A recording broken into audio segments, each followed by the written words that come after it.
Hola amigos, ya volvemos a estar con todos ustedes.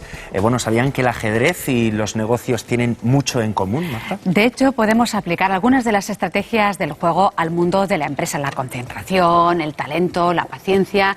Y si no, que se lo digan a nuestro invitado. Él es Miguel Illescas, gran maestro internacional de ajedrez y 8 veces campeón de España. Fue entrenador del campeón mundial de ajedrez Vladimir Kramnik y miembro del equipo técnico de Deep Blue, la famosa computadora de IBM que derrotó por primera vez a Garry Kasparov. Bueno, con él enfrente suya se encuentra Carlos Penín, amigo y socio. Ambos están jugando una partida rápida de ajedrez, una modalidad que se conoce dentro del deporte más antiguo del mundo, en el que la concentración y la agilidad mental son claves. Para que se hagan una idea, el número de posibilidades en los primeros 4 movimientos de una partida de ajedrez es de más de 100.000 millones. Vamos con más datos. Otro dato, hay más de 122 millones de posibles movimientos de un caballo en un tablero de ajedrez. Es increíble. Ahora podemos decir aquello de tiempo. Sí, ahora yo creo que llega el momento de dar tablas porque, bueno, ofrecerlas. No sé si las querrá, pero... Por supuesto, ofrecemos. Bueno, pues muy bien. Es que es un rival muy difícil de ganar en tan poco tiempo. Tiene un buen nivel y el ajedrez es lo que tiene, que hay que aceptar la realidad. Ahora mismo no le puedo ganar. Bueno, pues habéis quedado en un empate técnico. Bueno, Carlos. Bien, placer. Enhorabuena. Carlos, muchísimas gracias. Enhorabuena. Nos quedamos con Miguel, ¿de acuerdo? Vamos a hacerle la entrevista. Por favor, vamos a tomar asiento. Claro que sí, gracias. Madre mía. Es increíble. Por aquí, por favor. ¿De ahí? Sí. Os estábamos viendo. Ajá. Y ¿cuántas jugadas puedes llegar a calcular en tan poco tiempo? O sea... Bueno, la verdad es que ahí a mí me gusta la frase de Capablanca, ¿no? Que decía que yo solo calculo una, pero siempre la mejor. Lo decía un poco de broma. El universo de opciones en ajedrez enseguida se hace inconmensurable, ¿no? Por ejemplo, una jugada tienes 20 opciones al principio de la partida, el blanco. Cuando el negro contesta que tiene otras 20, ya son 20 por 20, 400 posibilidades. Y vamos por la jugada 1. La siguiente opción tienes 30, 400 por 30 son 12.000. Por 30 la siguiente son 360.000 y enseguida estamos en millones. De tal forma que ni los ordenadores son capaces todavía hoy en día de dominar al 100% el juego del ajedrez. Claro, yo le iba a preguntar a Miguel qué cualidades debe tener un jugador de ajedrez para enfrentarse a una partida de ajedrez rápido, pero de entrada la del cálculo así. Bueno, sí, debes tener una gran disciplina para estar en condiciones. Ahí teníamos el reloj que está presionando, puesto que tienes que hacer las jugadas en un tiempo limitado. Antiguamente se jugaba sin reloj y claro, las partidas se podían eternizar. Y por tanto esa disciplina, esa atención, esa concentración máxima es imprescindible para poder jugar. De competición, claro. Si te puedo tutear, maestro. Por supuesto, claro que sí. Ahora has escrito este libro, ¿no? Jaque Mate, un libro en el que nos hablas del valor del ajedrez fuera del tablero, porque el ajedrez puede ayudarnos a pensar cómo podemos utilizar algunas de las estrategias de este deporte, que es un auténtico deporte, para tener éxito en nuestros negocios y en nuestra vida personal. Cuéntanos. Sí, el ajedrez tiene componentes deportivos, como has dicho, es un deporte reconocido como tal por el Comité Olímpico y es una federación internacional con más de 150 países. Tiene componentes artísticos, creativos y tiene componentes científicos. Eso encontramos también en el mundo de la empresa, donde hay una serie de conocimientos imprescindibles para funcionar, pero también hay una competición, es indudable, y también hay un componente artístico, creativo, donde la innovación es fundamental. Por tanto, la experiencia ajedrecística, toda la planificación, estrategia, etcétera, es perfectamente extrapolable a otros ámbitos. Miguel, hay una frase que hemos extraído de tu libro, dices: en el ajedrez, como en la vida, la fría técnica no basta para conseguir el éxito. ¿A qué te refieres exactamente? Bueno, yo he conocido muchos jugadores que juegan bien, son buenos, comprenden bien el juego, tienen buena técnica, tienen incluso a lo mejor conocimientos superiores a otros, pero eso no basta. La vida nos somete constantemente a retos que exigen pasión, que exigen acertar en el momento clave, en el sitio preciso y cuando realmente tienes que dar el do de pecho, ¿no? Y entonces por eso la frase, ¿no? Que no basta con tener una buena preparación, que es imprescindible por otra parte, pero se requiere algo de pasión, yo creo. Claro, de todas formas, Miguel, para ganar una partida ya no solamente creo que es necesario, ¿no?, ser consciente del talento que tiene cada uno, sino también conocer las deficiencias del contrario, las debilidades, por decirlo así. No, sin lugar a dudas es un enfoque importantísimo en ajedrez. Muchas veces yo creo que en el mundo de la empresa pasa que nos miramos mucho a nosotros mismos, a nuestra propia organización, y los ajedrecistas estamos mucho más pendientes, muy pendientes del entorno, de lo que sería qué quiere el cliente, qué están haciendo otras empresas. Estas preguntas un ajedrecista se las haría siempre, qué quiere el rival, con cada jugada te estás preguntando para qué la hace, ¿no? Y eres muy consciente de que no basta con jugar bien, hay que jugar mejor que el oponente. Y ese es un reto que en la vida también pasa, ¿no? Dices, oye, pues si yo lo he hecho todo bien, merezco... Pues la vida es cruel, hay que siempre dar un paso más y trabajar un poco más para obtener los resultados que uno espera o quiere conseguir. Bueno, imaginemos que nuestro negocio es un tablero de ajedrez y tenemos muchas piezas y debemos decidir cuál es el mejor movimiento. ¿Cómo lo hacemos? No sé si tú lo haces constantemente o es tan fácil. Sí, yo tengo miles de partidas y cada partida tiene decenas de jugadas y cada jugada es una decisión y hay 20, 30 opciones.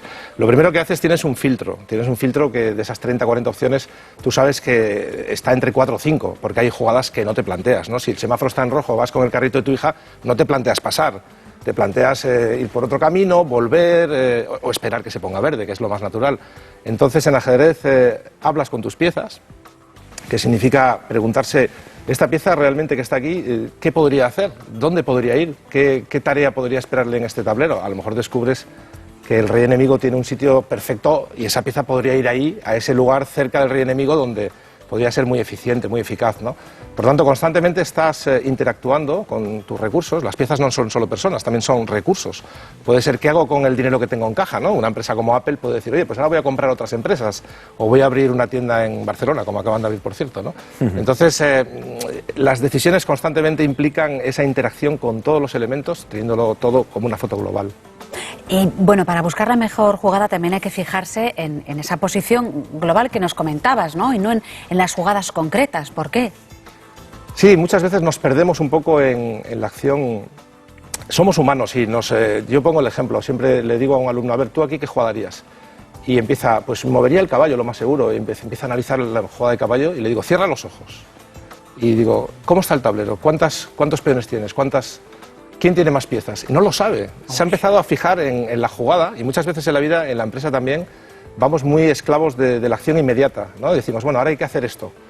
Y no hacemos un análisis pausado de la realidad, ¿no? Entonces, muchas veces ese análisis previo nos ayuda a enfocar mejor las decisiones. En ese caso, yo le decía, está muy bien la jugada de caballo, pero ¿te has dado cuenta el problema que tienes en este otro sector? Ah, es que no había mirado todavía. Bueno, pues cuando lo mires te darás cuenta que la jugada de caballo no la puedes ni considerar. Claro.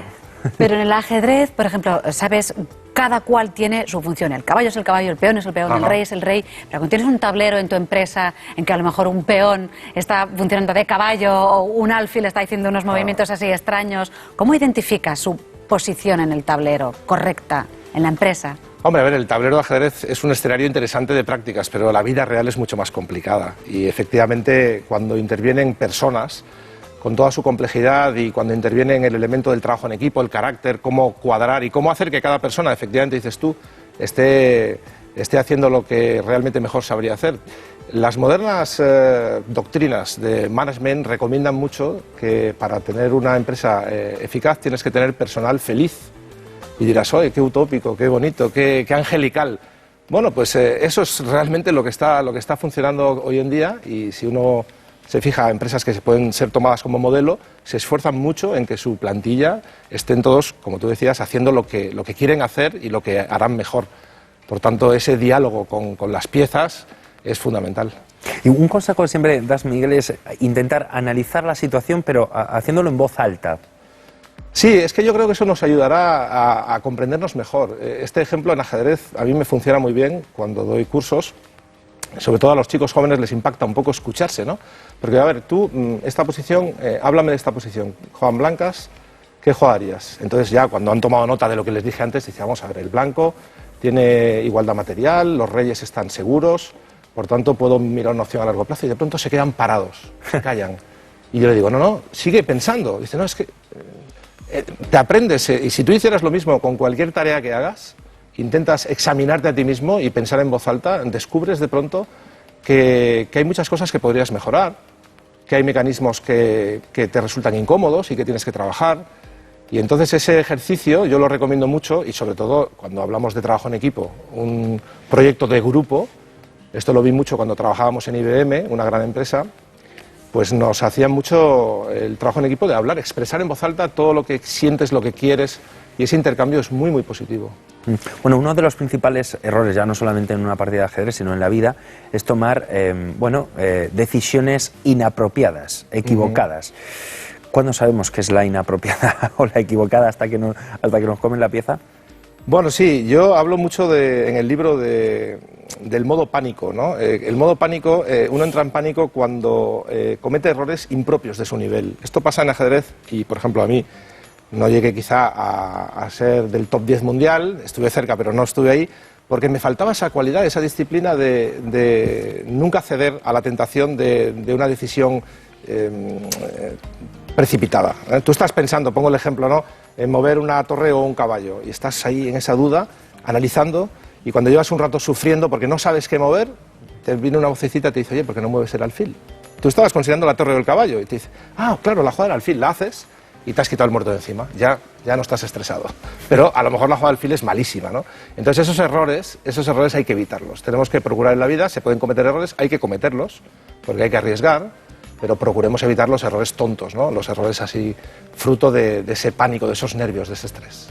O sea, claro, por ejemplo, cuando tienes que tomar una decisión y haces un proceso de reflexión, utilizas pensamientos automatizados, ¿no? Lo que tú ya tienes establecido para pensar, pienso esto, pienso otro, entonces decido hacer eso, ¿no? Eso también es un error, porque, a ver, eso estábamos viendo ahora en el ajedrez, la partida rápida es esto, ya está, tiempo. Sí, no, a ver, en el mundo de la empresa, en el trabajo, todos tenemos automatismos, son necesarios. No podemos estar, yo siempre pongo el ejemplo, si estuviéramos pensando, ahora voy a respirar, ahora voy a caminar, ahora voy a mover el músculo, hombre, no, el cuerpo humano automatiza y la mente también. Y eso es importante. Ahora bien, eso no debe, podríamos decir, aplastar la creatividad. Es decir, no podemos constantemente ser esclavos de esos procedimientos. Tenemos que saber pararnos y decir, oye, ¿realmente esto hay que hacerlo otra vez así? ¿No podríamos probar otro método? El pararnos y hacernos preguntas yo creo que siempre va a ser muy útil y nos va a ayudar a combinar esa rutina necesaria y eficaz con planteamientos innovadores y creativos, ¿no? El caso más típico es cuando a alguien le sale algo mal, ¿no? Y repite la misma operación y le vuelve a salir mal. Y lo vuelve a repetir. Y yo le digo, oye, ¿por qué no pruebas otra cosa? Porque es que te está saliendo mal y repites lo mismo. Por tanto, yo creo que es muy importante, ¿no? Sí, es muy importante el cambiar el chip y el ser capaz de alejarnos de nuestras rutinas. Lo que pasa que en ese caso nos sentimos como náufragos en medio del océano. A ti te quitan tus rutinas y de pronto, oye, es que te sientes incómodo, te sientes solo, desprotegido. Estamos acostumbrados a... Pero a veces nuestras rutinas no funcionan y hay que ser consciente y aceptarlo. Afirmas, Miguel, que los valores son fundamentales para vencer en el ajedrez, ¿no? Pero si uno aprende a jugar al ajedrez, aprenderá esos valores para luego aplicarlos en el mundo real, porque claro, se presuponen muchos valores, ¿no? Sí, en ajedrez, ¿Para a ver, funcionar? sí, cuando yo le enseño a mi hija, por ejemplo, ella aprende rápidamente, tiene 4 años, ¿no?, que el respeto a las reglas es fundamental, porque si no hay reglas no hay juego, ¿no? Dice, no, pues que yo la torre la quiero mover así, vale, pues yo te como el rey y lo meto en la caja y se acabó la partida. Ah, no, papá, que quiero jugar, vale, vamos a aprender a respetar. Eso ya es algo muy importante cuando comprendemos que no estamos por encima de las reglas, ¿no? También valores como la perseverancia, la responsabilidad. La responsabilidad en ajedrez es fundamental. Tú no tienes el árbitro, ni el penalti, ni puedes echar la culpa a un compañero, ni al tiempo que hace. Todo depende de ti mismo y el éxito y el fracaso lo asumes de forma personal e individual. Por tanto, el ajedrez es una actividad perfecta, sobre todo en etapas formativas, para complementarla con el fútbol o con un deporte de equipo que aporta valores importantes como la solidaridad, etcétera.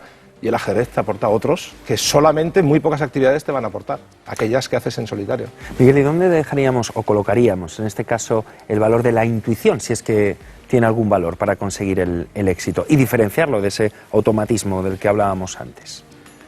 Es muy interesante porque el tema de la intuición es un tema tan importante y tan difícil al mismo tiempo, porque todavía no sabemos muy bien, los expertos no saben muy bien lo que es la intuición. De hecho, ahora... incluso aquí en esta casa, en esta cadena, que tenéis un fantástico programa Redes, ¿no?, con Punset, dedican muchos programas a la investigación del cerebro humano. Lo tenemos encima de nuestros hombros y sabemos poquísimo de él, cómo funciona y qué mecanismos rigen, ¿no? La intuición, yo creo que la gente que más ha estudiado tiene más intuición. Fíjate, esto para empezar. Cuanto más modelos conoces, cuanto más has vivido, estudiado, preparado, tienes más recursos ocultos que tú no sabes, no eres consciente de que los tienes, pero que surgen. Entonces yo en el caso del ajedrez me he dado cuenta a veces de que me enfrento a problemas no ajedrecísticos, pero de pronto mi cerebro viene con soluciones que yo no he preparado ni estudiado, pero son soluciones ajedrecísticas que, llamémoslo intuición, surgen de la nada y me resuelven el problema al que me enfrento. O por lo menos me dan un marco para trabajar sobre el mismo. Por tanto, yo creo que la intuición es fundamental, pero la forma de desarrollarla es entrenarla y prepararse. Bueno, cuéntanos, porque la flexibilidad, ¿no? El saber adaptarse a los cambios quizás fue la clave por la que Garry Kasparov, ¿no?, se hizo con la final, con el campeonato del mundo allá por el 84. Correcto. ¿Esa capacidad no la tuvo su contrincante? Sí, él destronó a Karpov, que Karpov era un gran campeón. A veces pasa en el mundo del deporte que coinciden dos grandes campeones, ¿no? Lo hemos visto en tenis hace poco, ¿no? Nadal y Federer, que constantemente se están echando flores, pero tienen razones para hacerlo, ¿no? Kasparov y Karpov fue un caso similar. Karpov había dominado el panorama ajedrecístico internacional con enorme autoridad y se encontró con un compatriota, Garry Kasparov, que era joven y que tenía un talento impresionante. Kasparov, con una estrategia súper agresiva, un ajedrez muy valiente, logró llegar hasta la final del Campeonato del Mundo y siguió haciendo ese tipo de ajedrez contra el campeón Karpov, que era el frío Anatoly, esa técnica gélida, ¿no?, que te miraba y te derretía. Y bueno, empezó pues una catástrofe para el joven Kasparov. Ese juego de ataque no funcionaba contra el campeón y se colocó, era al que lograra 6 victorias. Karpov se colocó 5-0, ganando 5-0 con varias tablas. Y ahí, cuando todo el mundo esperaba que llegara la 6ª derrota de Kasparov, el joven Kasparov hizo algo que en tiempos de crisis, porque la crisis es incertidumbre, es cambio, se adaptó. La flexibilidad es fundamental, es una receta fundamental contra la crisis. Se adaptó, cambió su estilo, aprendió mucho de Karpov y empezó a empatar, y esos empates interminables acabaron por desgastar al jugador más mayor. En un encuentro un jugador puede perder 8 o 10 kilos en un mes, aquel encuentro duró varios meses. Al final Karpov estaba muy mal de salud, perdió una partida, perdió 2, perdió 3, y cuando perdía 5-3 se canceló el encuentro por riesgos para la salud de los jugadores, cosa que no dejó contento ni a uno ni a otro. Karpov dijo: yo voy ganando 5-3, ¿por qué canceláis? Y el otro dijo: hombre, qué casualidad que canceláis ahora que gano 3 seguidas, ¿no? Entonces ahí hubo mucha polémica. ¡Qué rivalidad! Sí, fue tremendo, sí. Además, Miguel, fuiste uno de los consultores de IBM para programar el temido o el, podemos decir, recordado Deep Blue, ¿no?, que derrotó precisamente a Garry Kasparov en mayo del 97. Del 97, del sí. 97, eso es correcto. ¿Por qué perdió en esa ocasión? Bueno, Kasparov no había perdido nunca. Después de haber conquistado el título mundial, había perdido partidas sueltas, pero nunca un encuentro. Y de hecho, IBM había empezado a coquetear con la posibilidad de jugar con Kasparov ya el año 95. Para entrenarse en ese camino, yo tuve la suerte de ser uno de los conejillos de Indias. Jugué contra la máquina el año 95, aquí en Barcelona, le gané. Y entonces, bueno, si no puedes con el enemigo, únete a él. Me hice amigo de los ingenieros y me contrataron para asesorarles. A partir de ahí, la máquina jugó 2 encuentros con Kasparov. En el 96 perdió, Kasparov todavía era muy superior. Pero para el año 97 IBM hizo un esfuerzo extraordinario, una planificación fantástica. Y logramos lo que parecía imposible, que era vencer a Kasparov. Se hizo por la mínima, hubo mucha polémica. Kasparov dijo que la máquina jugaba de un modo que no era humano, perdón, lo contrario, que era demasiado humano, con lo cual daba a entender que estaba pasando algo extraño. Y fue, como digo, hubo mucho misterio y mucha tensión en aquel encuentro, porque era la derrota del ser humano en ajedrez.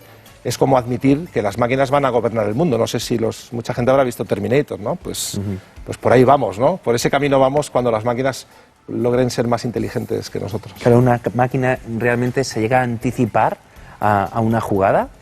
La máquina tiene una potencia de cálculo fabulosa, que en ajedrez es muy útil, 200 millones de jugadas por segundo. Parece mucho, no es nada, porque en ajedrez las posibilidades, como hemos dicho antes, en la jugada 3 ya íbamos por varios millones, os recordáis que contábamos, ¿no? Sí. Esa potencia de cálculo sola no sirve, y precisamente lo que hizo IBM ahí fue innovar. Conseguimos enseñar a la máquina a pensar. Esto dirás, bueno, parece un poco pretencioso. Bueno, a ver, la máquina al final, ¿qué es una máquina? Una máquina son unos y ceros, son circuitos, chips que están o encendidos o apagados, en realidad como el cerebro humano, al final todos son señales eléctricas, ¿no? Pero conseguimos que la máquina entendiera conceptos ajedrecísticos. Y pongo un ejemplo que cualquier espectador entenderá aunque no sepa ajedrez. Si tú tienes el rey sin peones delante, con poca protección, eso es malo, porque el rey es la pieza fundamental en el ajedrez. No hace falta calcular jugadas. Por tanto, cualquier variante o continuación que conduzca a que tu rey quede totalmente desprotegido, hay que descartarla, sin más cálculos. Este tipo de ideas fuimos capaces de explicarlas en ceros y unos, al final en el lenguaje matemático que la máquina entiende, y eso realmente descolocó mucho a Kasparov, que no se esperaba una máquina tan humana. Tan humana. Sí, tan potente. Luego. Sí, me hizo gracia cómo Kasparov acusó un poco de esas trampas, ¿no? Dijo, hubo una jugada que la máquina hizo en la segunda partida que provocó la victoria de la máquina. Fue una jugada muy... Es la que haría yo, la que haría un humano. No era nada materialista, era una jugada casi poética, una jugada de control del rival. Y Kasparov, al acabar la partida, se fue muy enfadado, pero al día siguiente dice, esa jugada no la puede hacer una máquina. Entonces un periodista le preguntó, dice, ¿usted está diciendo que han hecho trampas? ¿Que la ha hecho alguien? Me miraba a mí de reojo, Kasparov, ¿no? Era uno de los grandes maestros que asesoraba al equipo. Y entonces Kasparov lo explicó muy bien. Dice, ¿usted se acuerda del gol que Maradona metió con la mano en el partido de Inglaterra-Argentina, tal? Dice, esa jugada fue la mano de Dios, quien la hizo, la mano de Dios. Y así lo dejó Kasparov. Pues jaque mate, porque tenemos que dejarlo aquí. Muy aquí bien. se termina esta partida. Hemos disfrutado mucho con Miguel Illescas hablando de ajedrez y de esa publicación. Gracias por estar aquí con nosotros. Gracias a vosotros. Bien, Bueno, seguimos. seguimos. Marta. Vamos a